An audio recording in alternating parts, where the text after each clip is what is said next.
Somalian, Afghani, Pakistani, Syrian, Iraqi, God help you. It's coming. And do you know how quickly it comes? Like that. To extend benefits for more than 2 children. Well, that's the Labour government. Do you know who has more than 2 children? No, not us. English have 1.5. Yeah. So the Labour government have purposely brought in a policy that is to allow all of the migrants to have 5, 6, 7 kids, and we pay for it. And they've done that. What do you think they've done that for? Their vote. They've now got the Muslim vote because the Muslims can sit at home, not work. We pay for them. We go to work. They have 6 kids. They have 7 kids. We pay for it all. We're paying for the destruction of our country. We're housing the migrants in hotels. We're paying for all of it. When you say what can be done, there's a lot that can be done. Sometimes it's imperative that we learn from others their mistakes. At times we need to look at countries and learn from their grave errors and mistakes so that we don't fall for the same mistake and errors. Let's listen to Tommy Robinson as he exposes what has happened to United Kingdom, England, the British Empire. Look what's happening today on the ground. I've spent 2 years of my life on solitary confinement for work, for my journalism, in trying to highlight these crimes, in trying to highlight, to make the public aware. This is coming to a town near you. Now, great that you've come to the UK, yeah? Because you need to take a warning back to the United States of America. Because what you're looking at here is your future. What Joe Biden done with your borders over the last 8 years, what's happened over the last 8 years, you used to moan, I used to watch Americans moan about Mexican immigration and Hispanic immigration. I used to laugh. I used to think, you ain't got a clue. You don't have a clue, yeah? Now what you've just allowed in, Somalian, Afghani, Pakistani, Syrian, Iraqi, God help you. It's coming. And do you know how quickly it comes? Like that. To extend benefits for more than 2 children. Well, that's the Labour government. Do you know who has more than 2 children? No, not us. English have 1.5. Yeah. So the Labour government have purposely brought in a policy that is to allow all of the migrants to have 5, 6, 7 kids, and we pay for it. And they've done that. What do you think they've done that for? Their vote. They've now got the Muslim vote because the Muslims can sit at home, not work. We pay for them. We go to work. They have 6 kids. They have 7 kids. We pay for it all. We're paying for the destruction of our country. We're housing the migrants in hotels. We're paying for all of it. When you say what can be done, there's a lot that can be done. Once the Muslim community know, step out of line, try and enforce your backward ideology on this country, try and change this nation, try and attack Christianity in this culture, you're gone. And that's the same with Europe. So if you look at the Europe voting patterns now, whether it be Wilders, whether it be Le Pen's party in the next election, Swedish Democrats, all of the grand parties across Europe are the parties trying to address Islam. Because if you want to deal with this problem, you're going to alienate Islam. So when you're saying, what can we do? Well, we can start by ending Islamic immigration. It doesn't work at all. It just does not work. Yeah? If we need immigrants, if this country needs immigrants, and hard-working immigrants, then just look at the statistics of crime and look at statistics of work rate from the Muslim population. They don't work anyway, per se. They're 6% of the country responsible for 18% of the prison population, 3 times more likely. All of the crimes, all the rape gangs, Muslim men make up 3% of the UK population. They're responsible for 90% of the convictions of groups of men that rape kids. 30% of the men convicted are called Mohammed. We have 40,000 British Muslims on a terror watch list. 40,000. That's an army on a terror watch list. 3,000 of them are monitored 24 hours a day, 7 days a week. That costs us £9 billion a year. Now, all of these little problems, Pakistanis make up 3% of the UK population. They're responsible for 33% of the child defects at birth because of cousin marriage. Now, all these problems, maybe you can deal with them when 1% of the country is a minority population. But as it becomes 6%, it's not 6%. You've seen that today in Tower Hamlets. Ignore the figures. It's total bullshit. I sat down my imam in Luton, the main imam, and I said, how many are there? 40,000 Muslims? He said, double it. He said, double this. He said, come on, Tommy. He laughed at me. I said, I know. He goes, double it all. So whatever the figures they're giving us, we can double. So say we're 8%. Well, you've walked around this country now, yeah? Everyone's seen the riots, everyone's seen the violence, everyone's seen the rapes. Look at the statistics, look at the crime stats, look at the hotels, just look at all of it, yeah? What is this going to be like when they get to 20%? Now, I'm not rolling a dice with the future of my kids and country, and this isn't their country. Now, for too long, we've been too ashamed to even say that. This is not your country from Somalia. You can go home. Yeah? Pakistanis, Go back to Pakistan, can't you? Syrians can go back to Syria. Where are we going to go? Where, as an Englishman, am I going to go? Where are my kids going to go?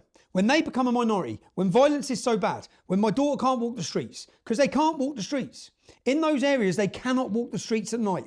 They're coming under hostile, violent, barbarian-style rapes across the nation. So what is the solution? End Islamic immigration.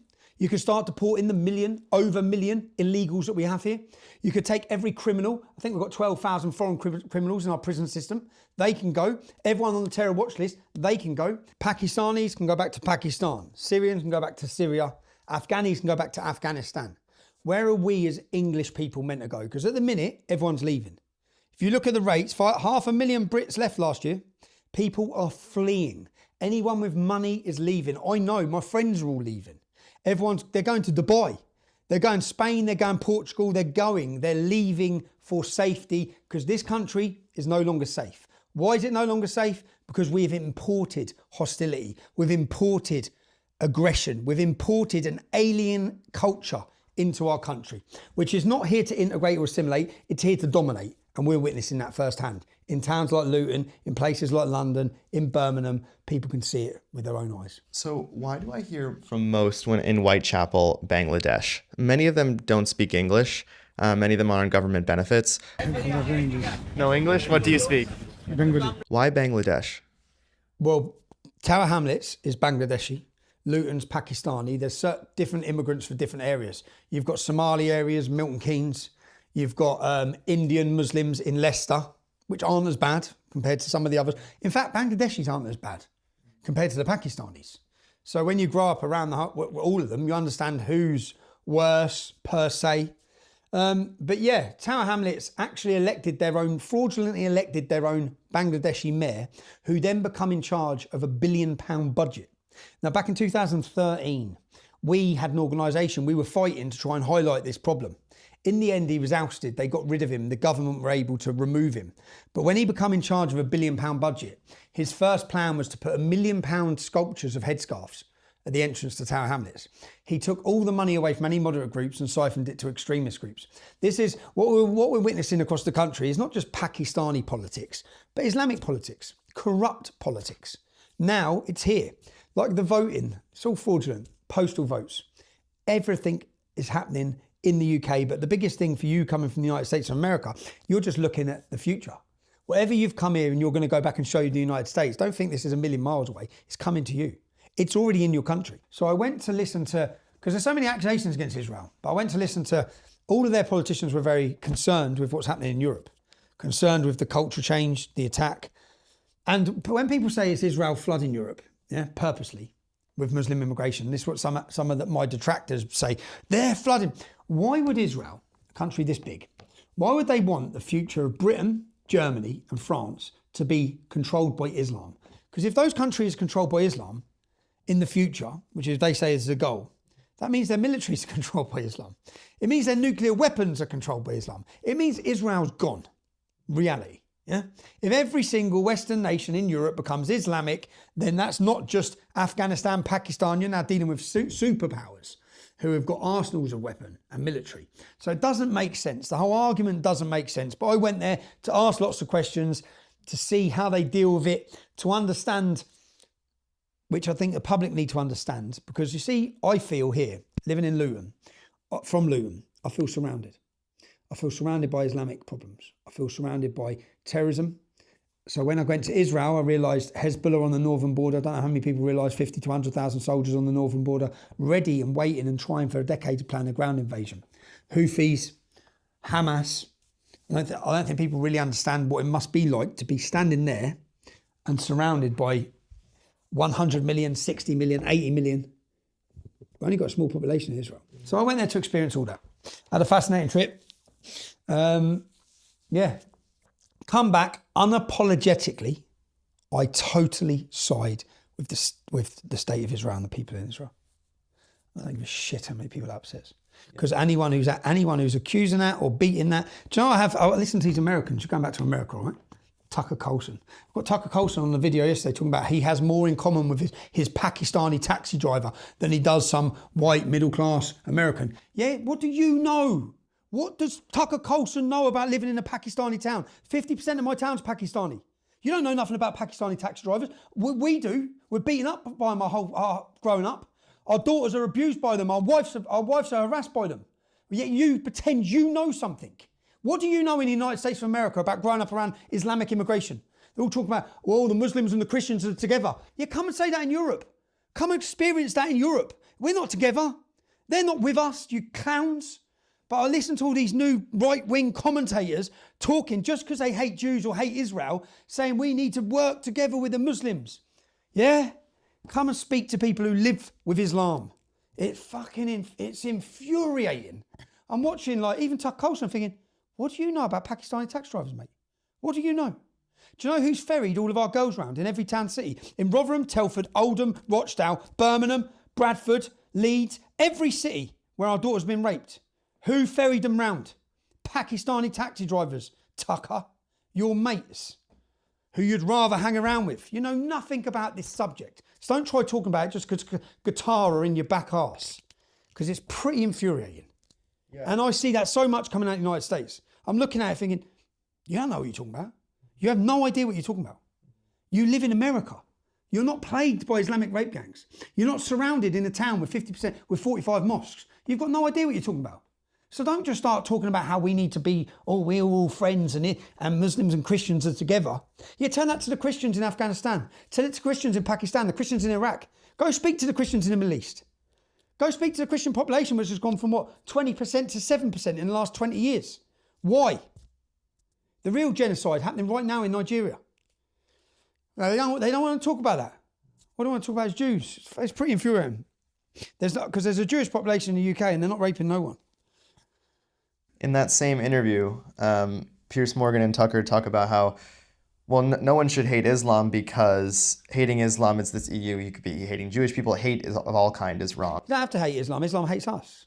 There's 100 verses in the Quran that tell them to kill us. Don't worry about us hating Islam. Read what Islam says about us. 70% of the Quran is about how to treat non-Muslims. Of course we should have an opinion on that. Muhammad beheaded 600 Jews in one day. He raped, he pillaged. Well, of course we're going to have an opinion on that. And no one should hate nothing. It's like, mate, they hate you. Piers, you mug. They hate non-Muslims. And per se, I'm not saying every Muslim, yeah? Because I grew up in Luton. I met some great Muslims. But they're not great because they're Muslim. They're just good lads. If they followed the Quran to the word, they'd go fight for ISIS. Do you know we had 4 times as many British Muslims went to fight for ISIS? So bearing in mind, 60 years we've had a Muslim community here, 60 years. In a 3-year period, 4 times as many British Muslims went to fight for ISIS in that 3-year period than had joined the British military in a 60-year period. We have a problem, yeah? And it's not hate. It's not us, okay? It's not us, right? For highlighting and telling the truth. Unfortunately, the truth hurts some people. Unfortunately, people don't like hearing this truth. Unfortunately, people like saying, do you know what I mean? But the same people who don't like hearing this truth, they don't live with it. Why is it okay to want more people that look like you and to have the same values as you? Why is that? It's okay because if Nigeria become a majority white nation, it would be wrong. If Japan become a majority non-Japanese nation, it would be wrong. When you look at Chinese parliament, how many non-Chinese people do you see? When you look at Russian parliament, how many non-Russian people do you see? When you look at our parliament, you see Muslims everywhere. Now, you're right about other migration as well. It all needs to stop. We have had too much migration, whether it be Indian, Sikh, whichever, Hindu, we've had too much, okay, of all of it. But if you addressed the migration, then the birth rate of those communities is not going to replace ours. So you could deal with it. But if we deal with migration, we've still got to deal with the Islamic birth rate because through the womb, Colonel Gaddafi said we will take over Europe without firing a bullet. We'll do it through the biggest weapon we have, the woman's womb. Now, that's not a mistake. 7 children they're having on average in France. We're paying for it all. But to the people who feel like that, we are a majority white country. We must remain that. Or it no longer ceases to be Britain or England. The culture disappears. It changes forever. There's 1,000 years of English, white, Christian history here. And why does that matter? Why does that culture matter? Why does it matter? Because that culture is Britain. That's our culture. Why are we going to give it away? Our forefathers fought in wars, in battles, sacrificed, bled, died, suffered, tortured, everything to protect our culture, our identity. Our culture is the most superior. Let's stop pretending all cultures are equal. I have this debate when I had it with journalists. I said, well, Islamic culture? We go live in an Islamic country then, if you think it's so great. Well, a woman is a property of a man. Bullshit culture. We are the most superior, advanced culture in the world, which is why everyone wants to come to our country. There's 50 Islamic nations. Go there. Why don't you want to go there? Because they're all Sharia-driven shitholes. But the people that are getting, these young people that are getting a 6-pound coffee with like 12 pins on their backpack, they don't. They're a minority. I know that they don't. Well, now there's a lot of them, but you see a lot of them in the posh little London. But what I mean is, there's an awakening happening from working class Britain that's coming in every town. I understand, but I'm saying that those people, it seems like convincing them through this idea that their ancestors had fought for them and that Britain had fought for them. Obviously, I get it, but I don't think that is going to hit a nerve with them. No, they just need to know the truth about Islam. We need to stop hiding the debate. They need to know who Muhammad was. They need to know his crimes. They need to have his views on women, his views on homosexuals. Most of them are liberals. And I'd say most liberals are good people. And they're liberals because they're loving people. But they think all cultures are equal. They think Islam is just like Christianity. Jesus was just like Muhammad. Now, Jesus said, turn the other cheek, and Muhammad said, cut your bloody head off. There's two vast differences here. We look at other countries and we realize that countries can also make mistakes. They can err in judgment. It's hard to analyze and to try to understand, why is this all happening now? Is it because this is the price of liberty and freedom? When we have too much freedom and too much liberty, that we become lax in our judgment and we let down our guard, and being apathetic and complacent, is that what caused it? Why would England, the great British Empire, or even France, allow the Muslims to take over? And not just Muslims, we have nothing against Muslims, but the radical jihadists who are imposing Sharia law on the streets of London and in France, and who are basically terrifying us all. We suffered from 9/11, they suffered from 7/7 in England. Now Australia has suffered from December 14, the Bondi Beach massacre. What Tommy Robinson is sharing with us is a wake-up call that what we see, what's happening in England, is coming to America. Now that is frightening. That is very, very frightening. Are we going to let our guard down as well? Are we going to allow these violent, vile, jihadist radicals to come to our shores of America and create havoc and death and massacres? We just miraculously foiled a plot for New Year's Eve mass bombing. Really, here in America, they're bringing the war into our home, and we're just allowing that to happen. Perhaps we need to go back to the drawing board and rethink who we are, and rethink where we came from, and how we were able to keep America safe for so many years, and how now it's all falling apart right under our eyes. Perhaps it has a lot to do with excluding God from the conversation, with losing our soul, our spirituality, that becoming more politically correct to the liberal and the left is more important than the core issues of being an American, a proud American, which is part of bringing God into the conversation. Our country was founded based on God. It was based on the precepts of the Old Testament, as we know it, the Torah. and we live by it. And that is the success that America had. In the short 250 years, it went from a native desolate land to a first world country, superpower, of the world's envy. The heartbeat of the financial district is here in America. Look at all the other countries, empires that have been around for thousands of years. From Egypt, England, France, just all the continents. They've been around a lot longer than the 250 years. But yet we were able to excel. And that is because our founding fathers had a constitution that teaches every single person has a right to think on their own. Every person has a right to practice on their own. Every person has a right to excel as much as they want and to grow and amount whatever you're capable of. Those precepts and concepts are very new to a world where we lived totally subservient and suppressed, and we were unable to reach our life goals by the tyranny of the governments that we were subjected to live under.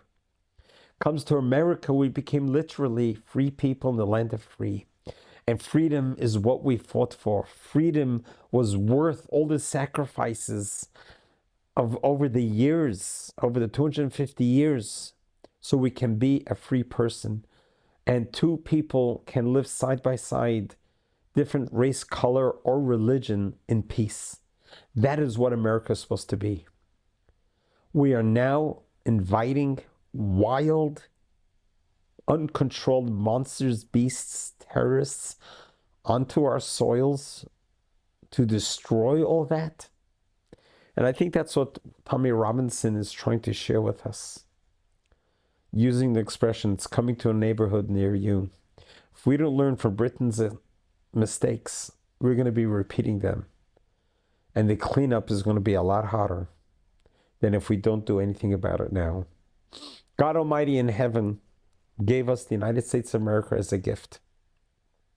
We need to protect its freedoms and protect us from the enemy from within and from abroad. We cannot allow enemies to come in and to destroy what we value so much. And what we value is basic respect and honor for each other. That we can be a different religion. We don't believe what you believe, and that's okay.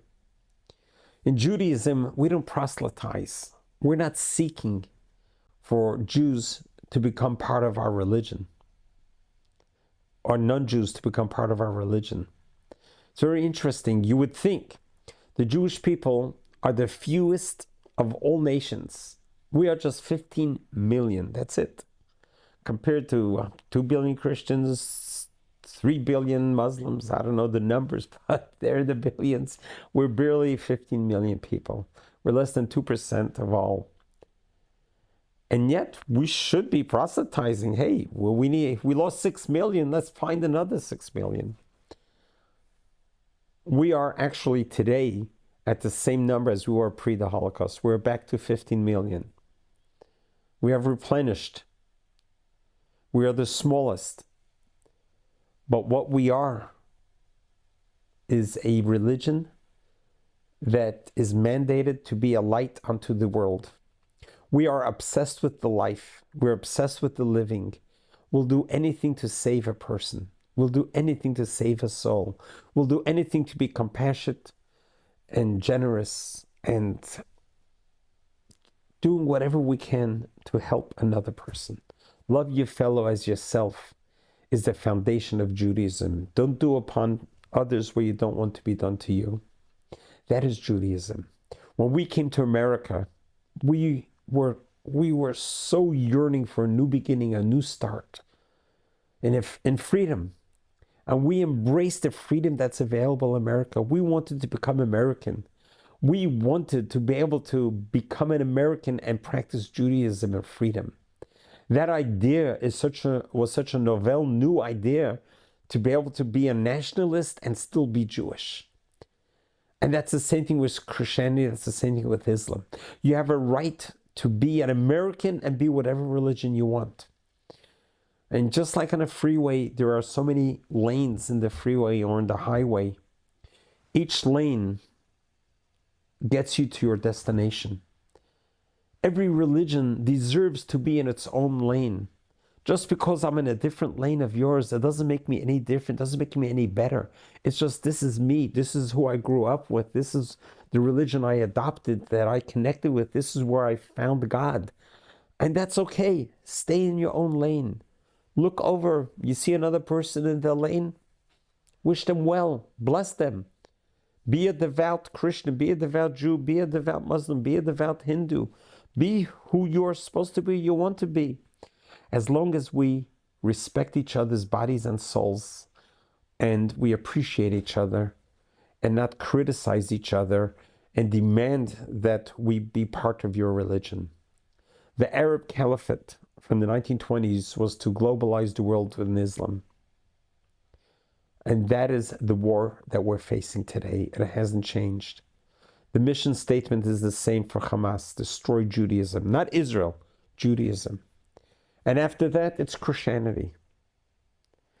They're stuck in the 7th century. We need to maintain our stand in the 21st century and not go backwards.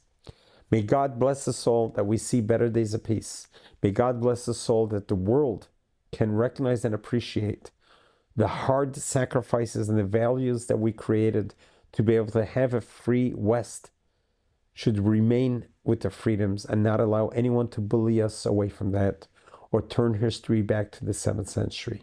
Let's pray, and we hope that we get the strength we need to withstand this and be victorious. God bless you. God loves you.